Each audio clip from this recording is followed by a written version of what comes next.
Okay,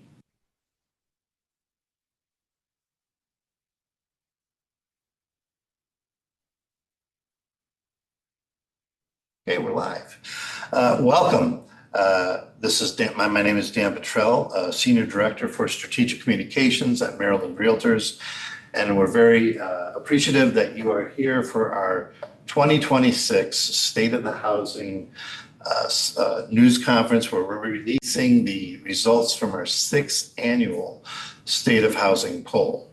We have some very honored guests today with us: President Denise Lewis, our President-elect, Melanie Gamble, and of course, a special guest, Secretary Jake Day from the Department of Housing and Community Development, and not on the camera currently, our CEO, Chuck Caskey, will be joining us. And to get this ball rolling, I'm just going to ask Denise to come on up. Thank you, Dean. Good morning, everyone. Thank you for etching out some time in your day to be with us. On behalf of Maryland Realtors, welcome to our 2026 State of Maryland Housing News Conference. My name is Denise Lewis, and I am proud to serve as the association's 2026 president. Seated with me today are our President-elect, Melanie Gamble, our CEO, Chuck Caskey, is in the room, and honored guest, Jake Day, Secretary of Maryland Department of Housing and Community Development. Secretary Day's department worked closely with the governor's office in shaping the housing legislation that will be introduced in this year's General Assembly. Secretary Day, thank you for being here and for your leadership on this. Today, we're sharing the results of the 2026 survey of Maryland voters conducted January 13th through January 16th by the independent polling firm Statara. This survey doesn't just measure attitudes, it tells a story over time. From 2020 through 2026, the trend lines are unmistakable. Maryland's housing challenges are getting worse, not better. If you have questions about the survey methodology, please reach out to Dan Petrell, Maryland Realtors Senior Communications Director, who can connect you directly with Joe Good from Statara. Maryland Realtors is the state's largest professional trade association, representing 28,000 realtors from Deep Creek Lake to Baltimore to Washington, from the Eastern Shore to Ocean City. Our members are on the front lines every day, working with first-time buyers, renters, seniors, growing families, and working professionals of all ages. And they are telling us the same thing: the cost of housing is simply too high. They're also telling us that rising local taxes only make affordability worse.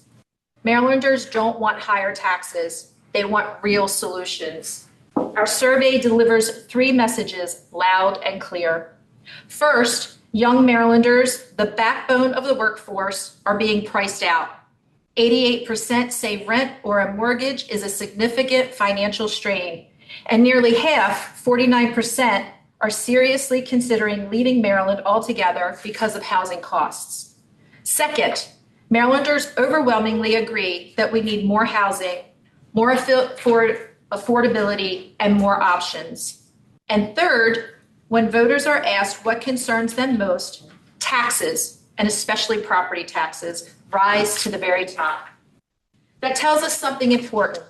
Marylanders are stretched thin, and they're asking leaders to fix housing without making their financial burden heavier.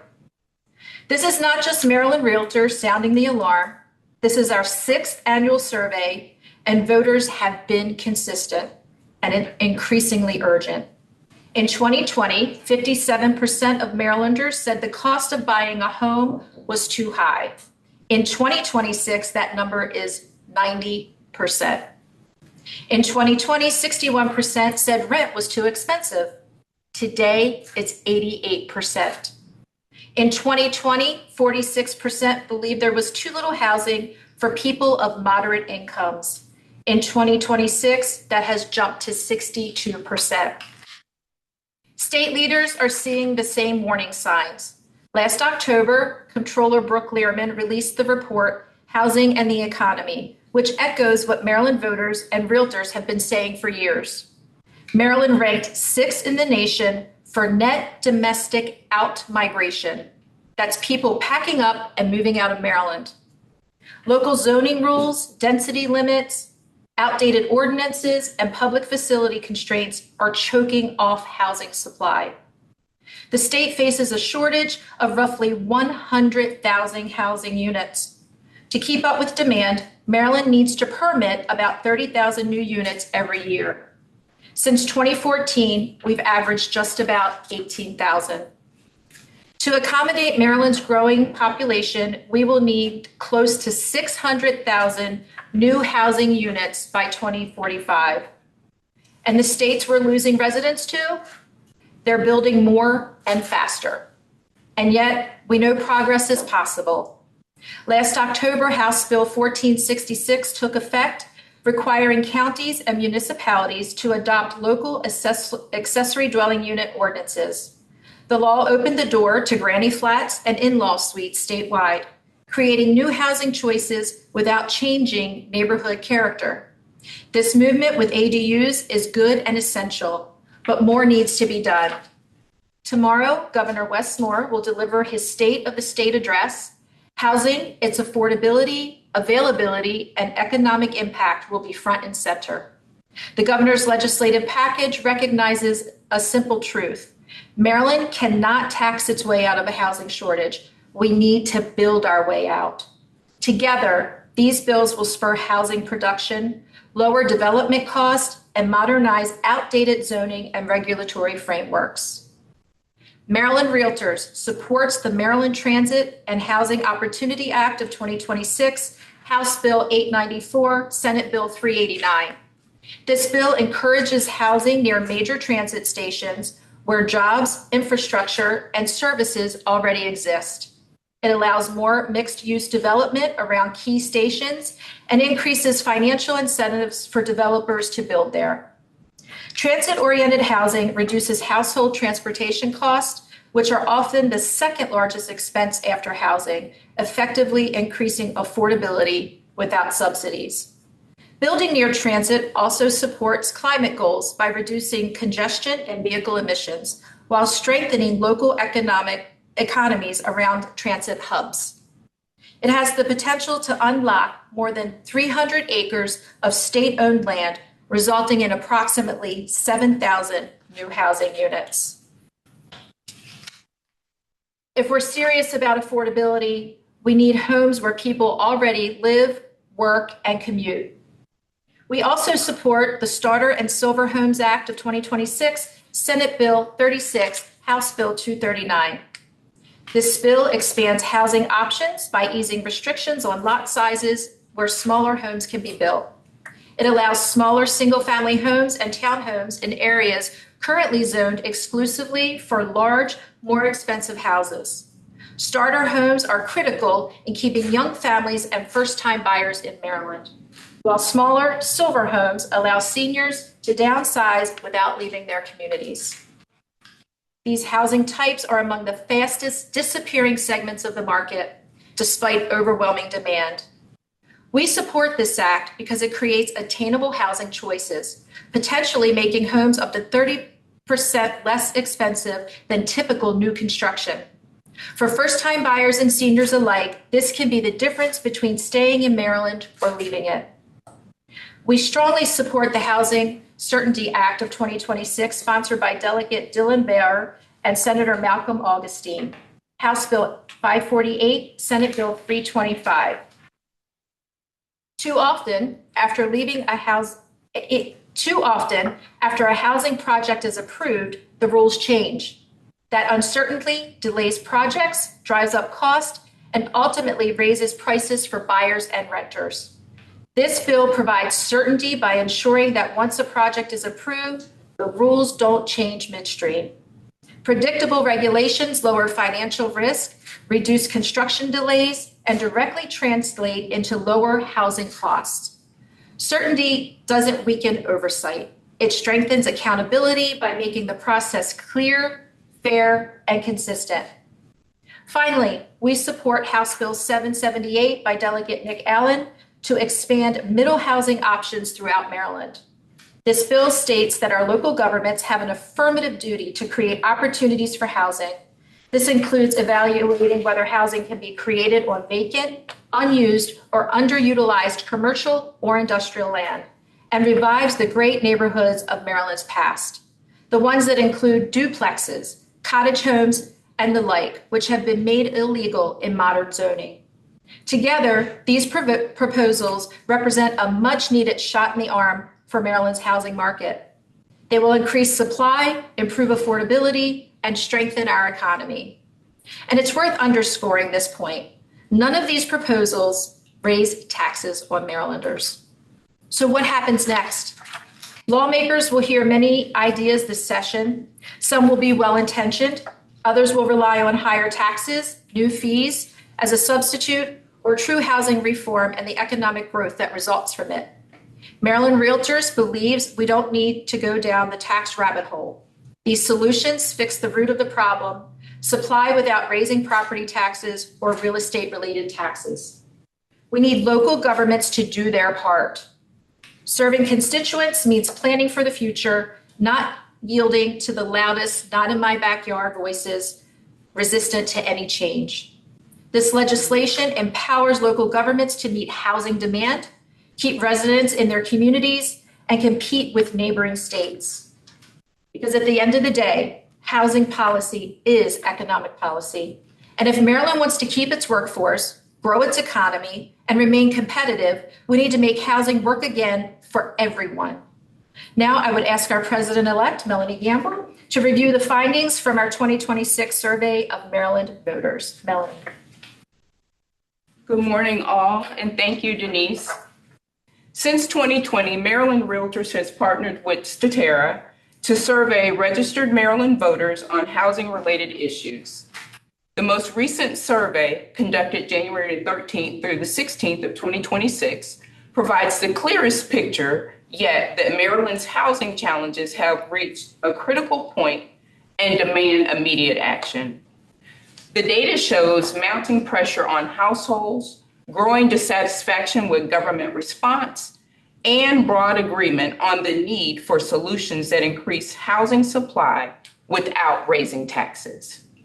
Some of our key findings include taxes and fees are the single biggest issue volunteered by Marylanders, with 22% citing them as their top concern. Housing affordability is a top-tier issue for voters across the state. 9 in 10 voters say the cost to buy a home in their part of Maryland is too high, a 6-point increase from 2025 and a 33-point increase since 2020. This concern is consistent across all age groups. A majority of voters, 58%, say the cost to buy a home is much too high. 66% of respondents say their rent or mortgage payment is a financial strain, a 6-point increase from last year. 1/3 of Marylanders say the cost of housing has made them consider moving from their current home and leaving the state altogether. 1/3 also say they are confident they could find a home.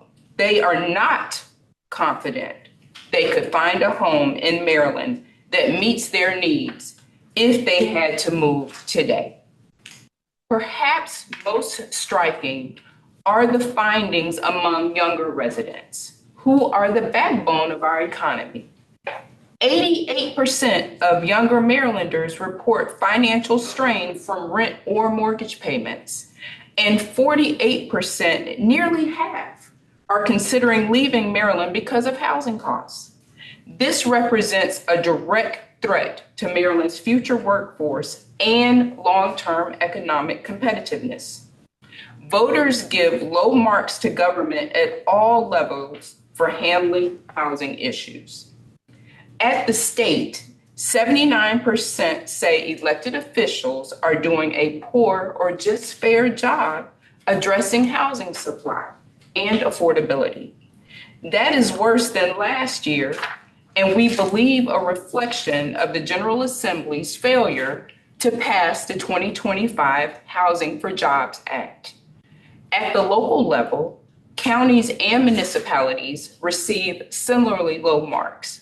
with 77% of voters saying officials are doing a poor or fair job on housing. Marylanders believe there is simply not enough housing. Nearly 2/3, 62%, say there is too little housing for people of moderate incomes.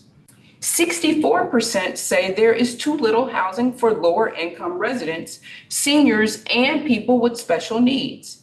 74% say there is too little housing for younger people. Voters also see wages falling behind housing costs.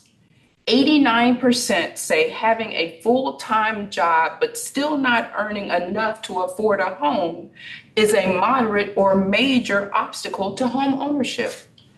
This gap between income growth and housing costs is making it harder for families to save for a down payment and build long-term financial stability. Marylanders want action from local governments.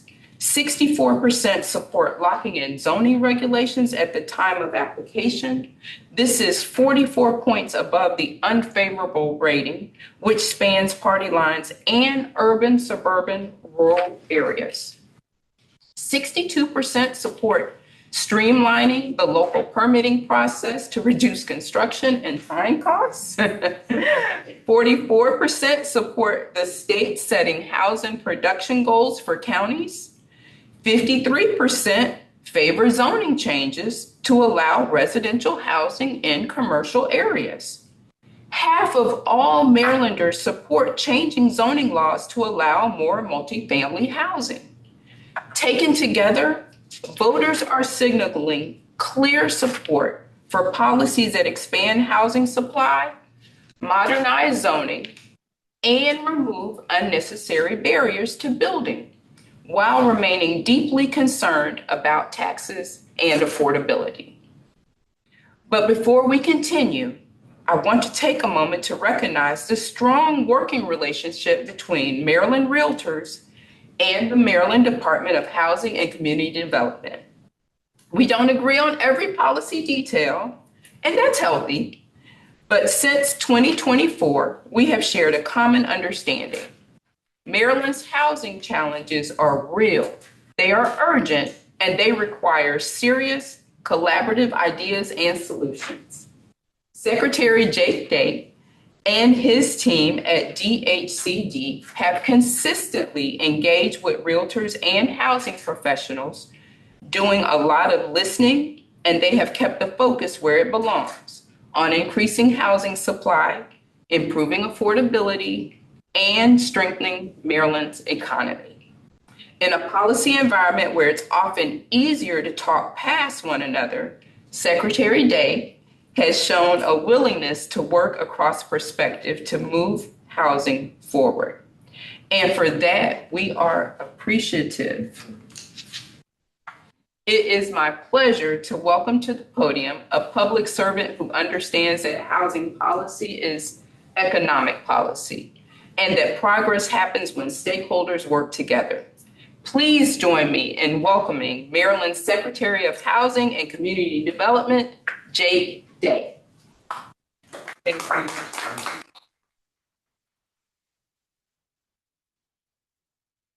Good morning. Melanie, thank you so much. Denise and Chuck, thank you for your leadership. Thank you for your partnership. Thank you for allowing me to be a part of today's State of Housing event.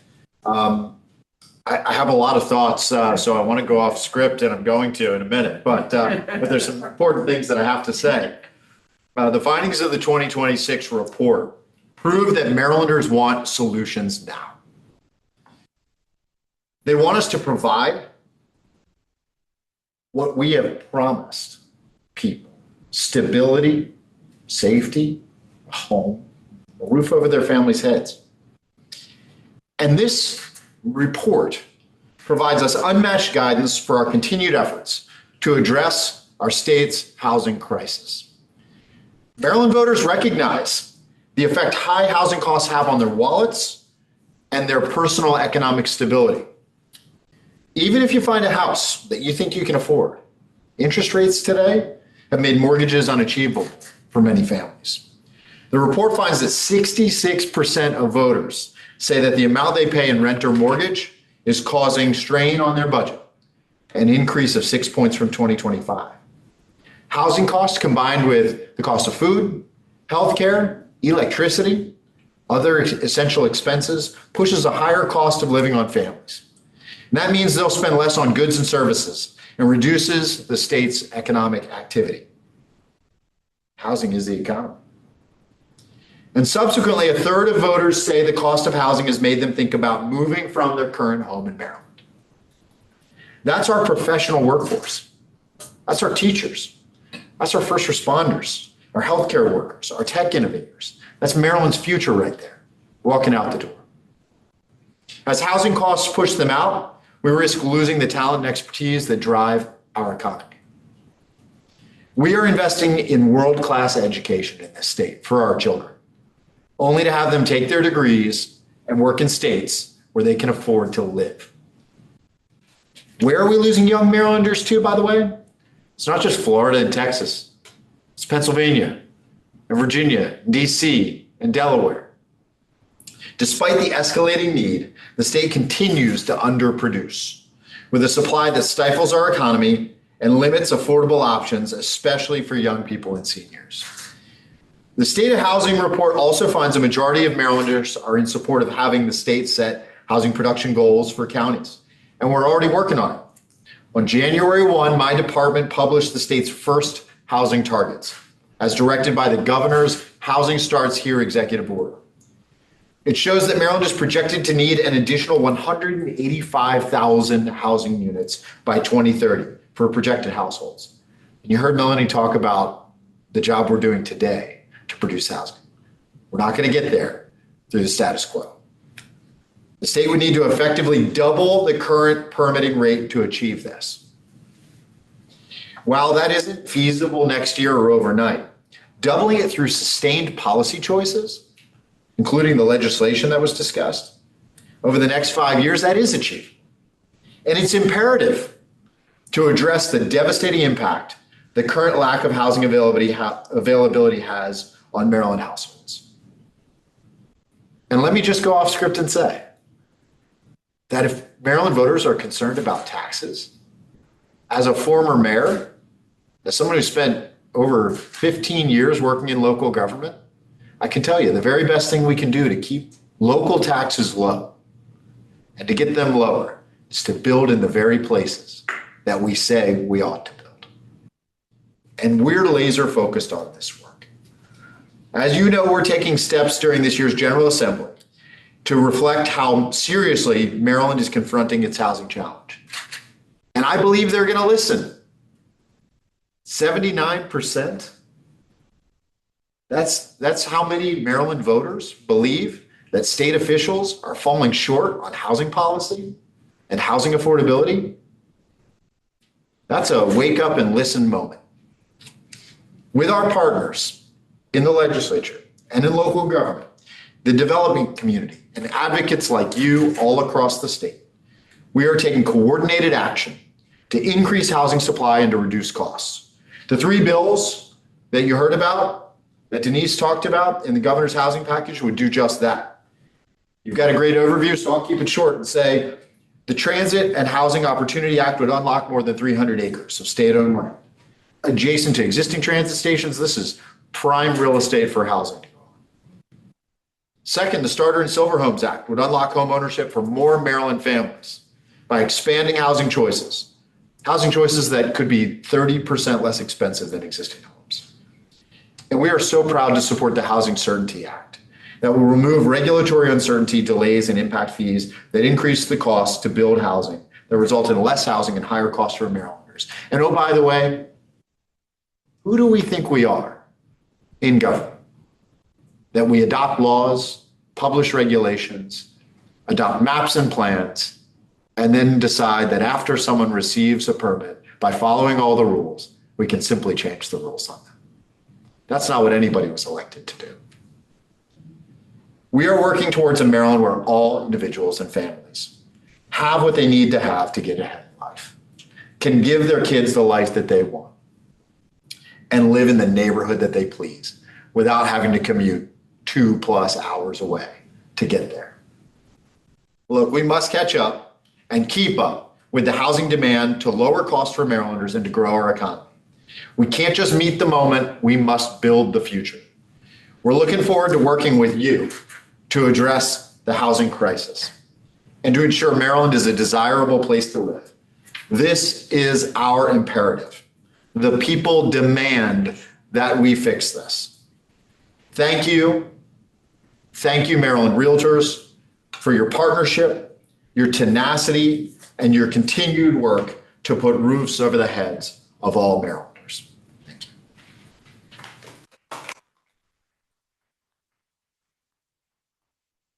Thank you, Secretary Day. I would like to first remind anybody online that you can put questions in the Q&A box there, and we'll do our best to answer them. But before that, we want to introduce our CEO, the leader of our association for the staff, Chuck Cassidy. Thanks for qualifying leadership. Yeah. These are the leaders. You can't see them, but we do have a lot of our staff here, so thank you all for coming. So you heard a lot of information today. You've seen the statistics. If you ask your friendly, the pollster with whom you have the best relationship, assuming you have one, ask about what's important. And they'll tell you that, generally speaking, we start to pay attention to trends. Trends really do matter. And most trends kind of go up and down. The trends, and we started this project in 2020. The goal was to get here today. And we talked about this. Once we see what it looks like 5, 6 or more years from the beginning of this project, we will have a very good picture of the state of housing in Maryland. Because some of the questions are the same. Many of them are. We changed some up in little bits here and there, but most of the questions have been verbatim. And this is the 6th year. And when you contact Dan or Lisa May, we have those in chart form where you can see the dramatic trends. These numbers started much lower in certain respects. Some have been pretty consistent, but a lot of these numbers have risen dramatically over the last 6 years. And then ask your friendly pollster, what numbers really get your attention? And Statara, Joe Good specifically, when he reviews the results of the annual survey, he has said this on more than one occasion. We don't see numbers like this. You know, if you read the papers every day, there's some poll telling you something. And most reporters would say, if you're getting up to the mid-60s, 60-some% of anybody agrees on anything, that is a broad consensus. That's not an anomaly. That's a consensus. If an elected official wins by 65 to 35, that's a landslide. And as Secretary Day mentioned, we have 60, high 60s, 70s, 80s. If Joe Good said if 90% of anybody agrees on anything, you better pay attention. If almost 80% of your voters are saying you're not doing a good job addressing housing, and Secretary said that is a wake-up call, I would just say it should be a wake-up call because that number has been pretty consistent. And yet here we are still taking these baby steps, if at all. If any steps at all, they've been kind of baby steps. And and the Secretary said, yeah, a 5-year time horizon to make a difference, that's realistic. I'm by nature somewhat impatient, right? So 5 years sounds like too long for me, but I get it. It's going to take time. But the incremental approach is only going to get us so far. So we've been kind of tossing around this term accelerated incrementalism. And sure, we understand that these things take time, but we can't use that as an excuse to not do it. So just keep that in mind. The other issue I think we have to confront is how to keep housing front and center for people. As we enter this election year, and ask people what's important. If you ask me what's important, when you go to vote in November, well, I'll take the primary first, but in the general election,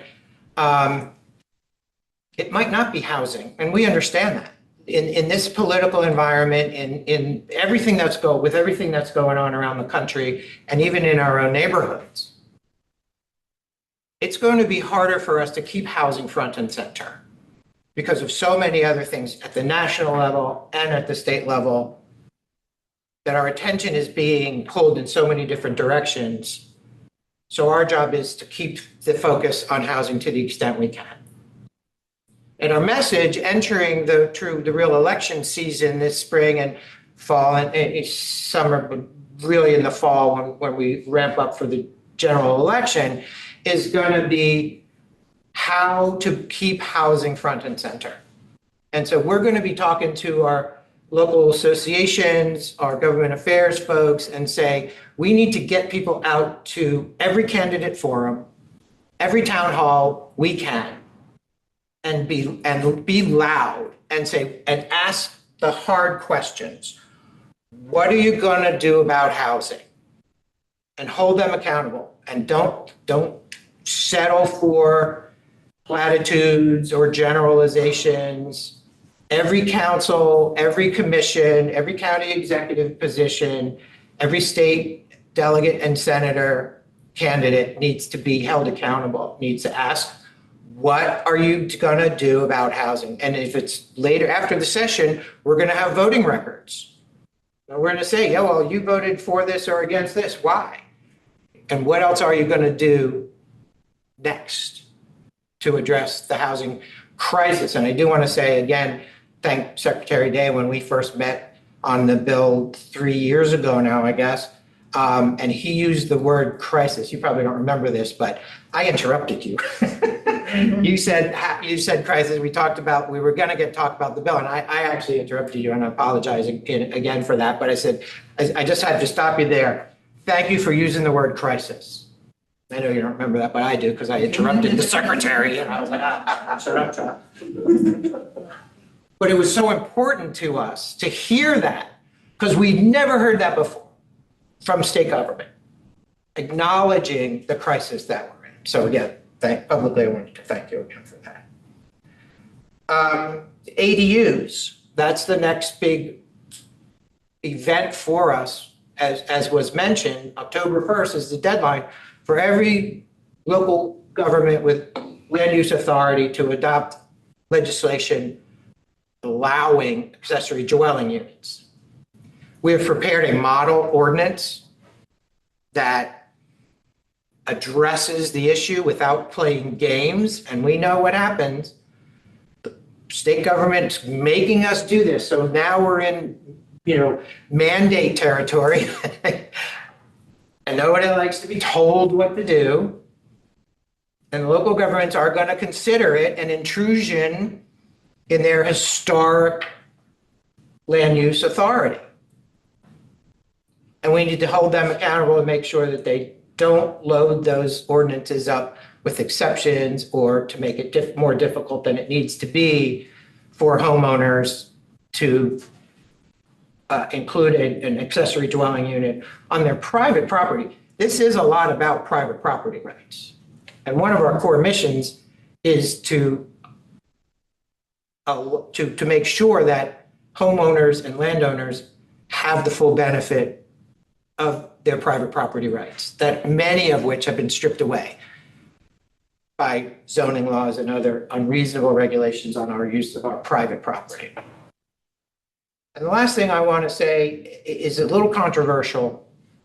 I just want to put it out there. I think we need to have an even bigger conversation about whether land use decisions are being made at the proper levels of government right now.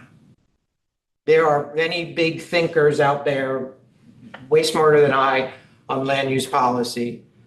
But as you notice, one recurring theme throughout this entire morning is the unreasonable regulation and restrictions on our ability to use our private property placed on us by zoning, mostly local zoning ordinances. And I think we have to have a very big, very high level conversation. And we know where people are going to fall on this.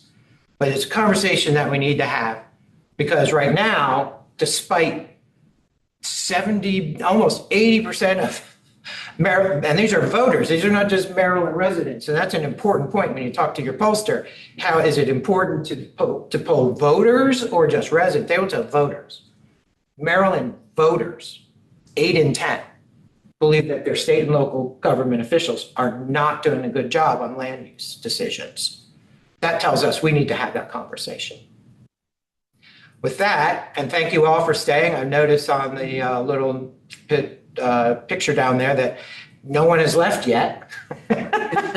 So I'm obsessed at the number, and who's still here, who's starting to drop off. No one's dropped off since we started. So thank you all for hanging in. And unless we'll take questions, Dan, are you going to read them out and then we'll parse them out a little bit? Here's one question.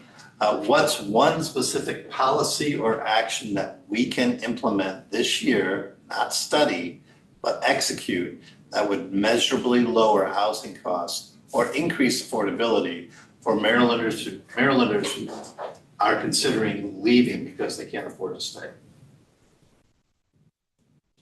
Well, that's the government's package. So the governor's package, Secretary, you want to address that? That's okay. Yeah, sure. Please, happy to. So great question. Happy to address that. I think the most meaningful thing that we can do is have the Maryland General Assembly adopt the Starter and Silver Homes Act of 2026.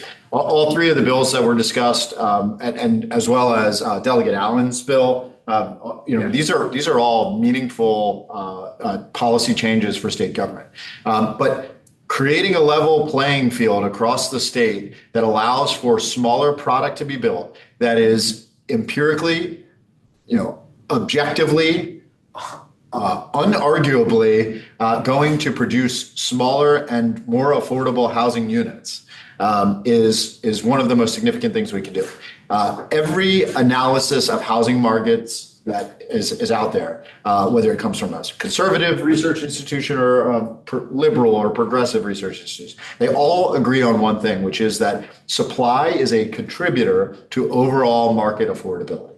It is. And so something that would increase our production by 9,300 units per year. You heard that we were creating 18,000 units per year on average for the last decade or so. That means 50% increase annually will have a market impact on affordability. So there's a lot we can do. I think the General Assembly should adopt all of those bills, but that one in particular, I think will make the most significant impact, and families all across Maryland will feel it. Here's another question. Given the General Assembly's failure, I think it's for you, Secretary, given the General Assembly's failure to pass the 2025 Housing for Jobs Act, what do you think is standing in the way of passing housing legislation this year? Good question. Yeah, I think what's standing in the way is two things.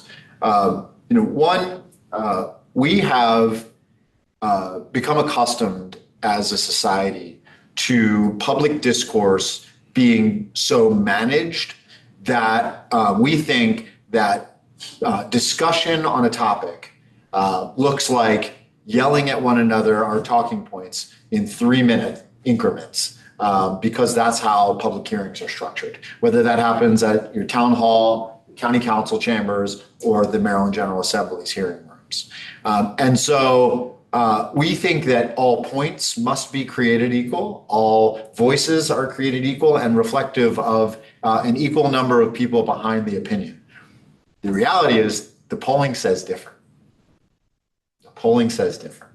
And so I think what we have to remember when we go into those chambers with our colleagues in the Maryland House of Delegates and the Maryland Senate is to say that to point back to polling that you have published, that other institutions like UMBC and Greater Washington have published, and all of them say the same thing.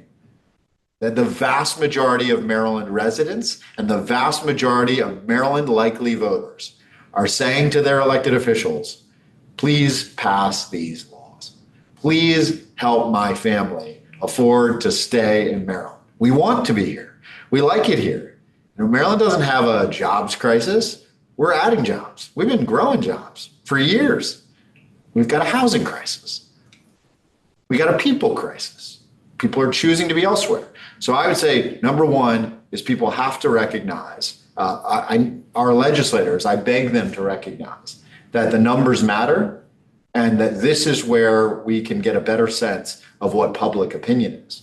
The second is that, you know, it's my partners in local government that we really have to work with here because, you know, as someone who is a planner and an architect by training, someone who is was a planning commissioner, a housing commissioner, a city council president, a mayor.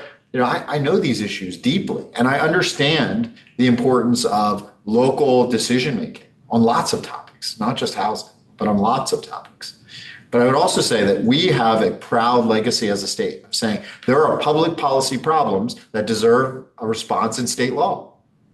And that means, you know, they affect every Marylander, and there ought to be a standard if we want to move the needle. We can't just leave it to each jurisdiction to figure out their future, because the reality is we're not moving forward. And so on this topic, where we have done a great job on saying there are things we want to protect and places we shouldn't build, that exists in state law. We already do lots of zoning and land use decisions, thanks to how the Maryland Constitution is written in state law. What we haven't done is said, well, we're going to make it easy to do the thing we say you ought to do. We're going to help move the needle on housing affordability. And now is the time to do that. Another question. A lot of these proposals affect the zoning at the local level. What would you say to those who want to see these decisions made or to continue at the local level? It's open to anyone. I'll take a crack, and Denise and Melanie can chime in. I'm probably going to get in trouble for this. Did you say go ahead or I said stop? same. Oh, okay. Yes, go ahead. We've had this conversation over and over and over again. And we've been pretty consistent. It's not that controversial, actually, when I think about it. We've asked this question, number one, how are we doing? And the answer is routinely and historically high levels, numbers of people say, not well. My response to that is quite simple, actually. If local governments had been doing their job for the last 75 years, we would not be in a crisis. There were opportunity after opportunity after opportunity to develop. And as planner, let me put it this way, zoning is different than planning. There are plenty of places where the zoning is quite, Houston, Texas has no zoning, but they have planning. Zoning, this addiction to single family zones, the out-migration from our cities. Secretary Day knows this extremely well. He's probably way better at it than I am. You know, just read a book. Read The Black Butterfly. Zoning was created to be exclusionary. And I always say this, the phrase exclusionary zoning is redundant. Right. The history of zoning in the United States, Berkeley, California, New York City, and it's written right in the original ordinances to keep people out. Berkeley, California's original zoning ordinance says, we don't want to sell homes to Orientals. They wrote it right in the ordinance. Black Butterfly lays out exactly, Baltimore was one of the tip of the spear on this, exclusionary policies to keep certain people out. That's what led to the outmigration from our cities, the suburbanization, single-family homes, big lots, car dependent. You know, you travel around the world, you go to Europe, and you can get from here to there on a train that runs on time. And you come back home and you're like, I can't get to Annapolis from Baltimore on public transit. So my answer is, long story short, not too late for that. They haven't done their job. If local governments want to keep land use authority where it has been for the last whatever number of decades, do your job. And we've been very consistent about that. And if you've been doing your job all along, we wouldn't have this crisis. Another question. Do you think having statewide rent control, that would enable renters to save and have the financial ability to purchase a home in Maryland? Melanie, you want to take, go ahead. No, One of them. no, please, Yeah, Secretary. please, go ahead. Please. Yeah, I think that question misses the point. Yeah. The question misses the point entirely. I think that's not a topic that the General Assembly is debating today. That's a topic that really I don't think anyone has seriously proposed. And I think we're interested in evidence-based practices. I'll give you one example of evidence. Two cities that are adjacent to one another, two metropolitan areas that are adjacent, Southern California, San Diego and Los Angeles. Los Angeles, not only Los Angeles City, but metropolitan area has a variety of municipalities that have adopted rent stabilization laws. But Los Angeles City and surrounding communities adopted very strong rent stabilization laws. San Diego adopted very clear housing abundance policies and attempted to build more units. San Diego has seen declining rates of rent and home price increases. Los Angeles, the opposite. Housing affordability requires supply. You cannot get there. You cannot get there if you do not address the supply shortage, period. Whatever other policies you want to talk about. And so I think it's a distraction. Now, I want to be fair. It's not a distraction to talk about ensuring that people of modest and moderate means be protected. That's important. And we've promulgated and adopted laws and policies to address that. But what it is a distraction to do is to try to divert from the housing supply crisis that faces us today, which is the most fundamental underpinning of the housing affordability crisis. Melanie wants to add a little bit to that. Yeah, no, I just wanted to follow up and say, I live in a jurisdiction that has rent stabilization, and what you don't want to do is you don't want to deter, as the secretary is saying, we need housing supply. So anytime you start to put restrictions and additional overlays on people's ability to do what they want with their property, then it makes it harder for new people to want to say, oh, yes, let me come and build in your community. And then you will dictate how I do it. I don't know if you guys remember during the Great Recession, my same jurisdiction wanted to put restrictions on people with foreclosures. And again, we were like, we want banks to be able to lend here. You know, you don't want to put restrictions on, you don't want to make it harder for people to build. You don't want to make it harder for people to invest in your community. So we have Tacoma Park in the same jurisdiction that we haven't had a new apartment Not built one. there in what, Since the rent control ordinance was passed. Yes. Not one. Yeah. So we don't want anything that's going to stop development and growth, because that's what we need right now.